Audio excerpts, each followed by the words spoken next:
Bitcoin hoodie guy coming back with another Kaspa video. Mike Tyson, the like and subscribe button. Thanks for that, Mike. All right, here we are. We're heading back up north a little bit, 13.3 cents. KRC 20s, you can see Nacho's back up over 40 million. Popcat's racing up. It's up 60%. Some of the other ones, Cactus is up 600%, but only 8,500 trading volume. Let's check in on Hoodie, see how Hoodie's doing. $6,000 market cap, up 95%. We'll take that. Hash rate 1.16 exahash. The fees generated last 24 hours or yesterday, 112,000 Kaspa, so that helps the miners. Today, I just want to talk about how much everything is changing. It fits into Kaspa because probably in the next 4 years, Kaspa is going to have lots of changes to the ecosystem. Money, cryptocurrency, how people view money is changing a lot. And I just want to kind of, because the Elon Musk and Tesla had their Wii robot yesterday. So if you look at the time frame here, this is back in basically the summer of 2021, and they're unveiling the robot, which was just an actor in a suit. And then 2 years ago, it was this clunky thing right here that moved like, not very well and very clunky. And you would never even think like, wow, that's a human. And now they have this thing.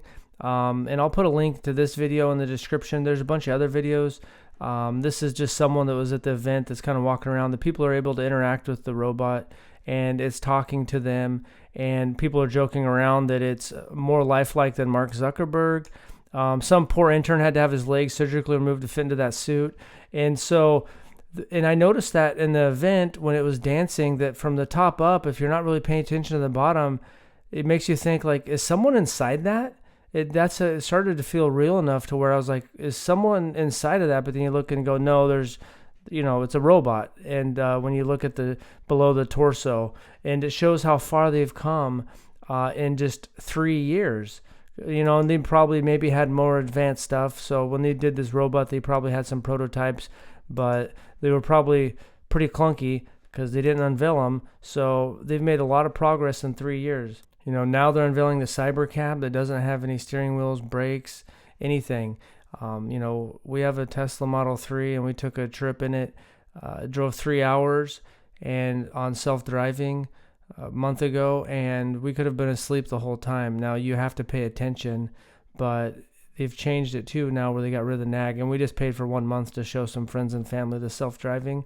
But yeah, we could have, I took over a couple times for 30 seconds, but I didn't need to. But yeah, we could have literally been asleep and woke up at the destination, driving on country roads, driving on freeways.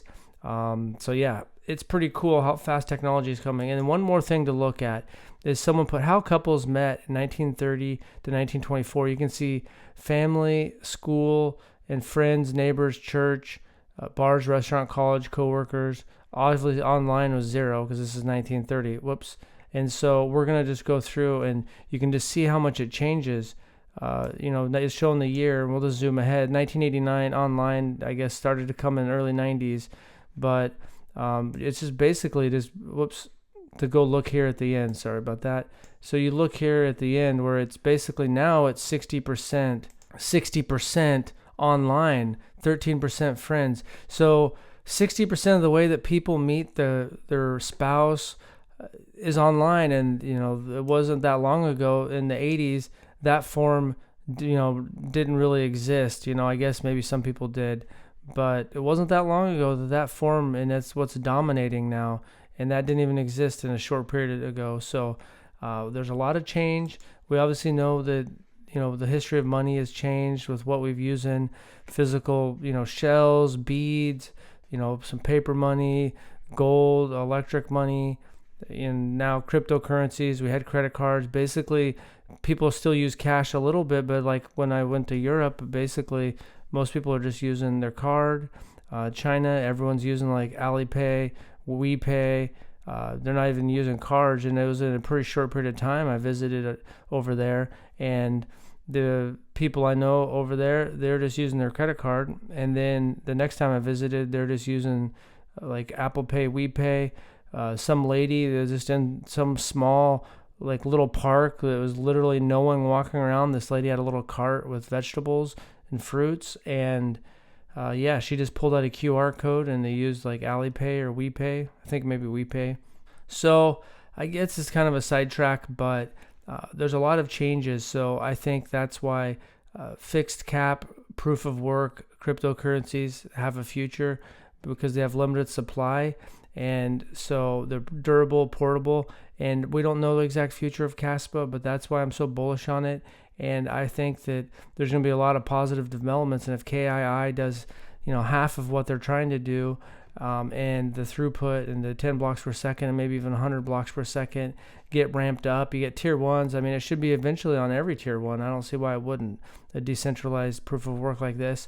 I think you just got to be patient. There's a lot of changes happening rapidly, and enjoy this bull run, and hopefully we can make some profit next year. So thanks for watching and have a good day.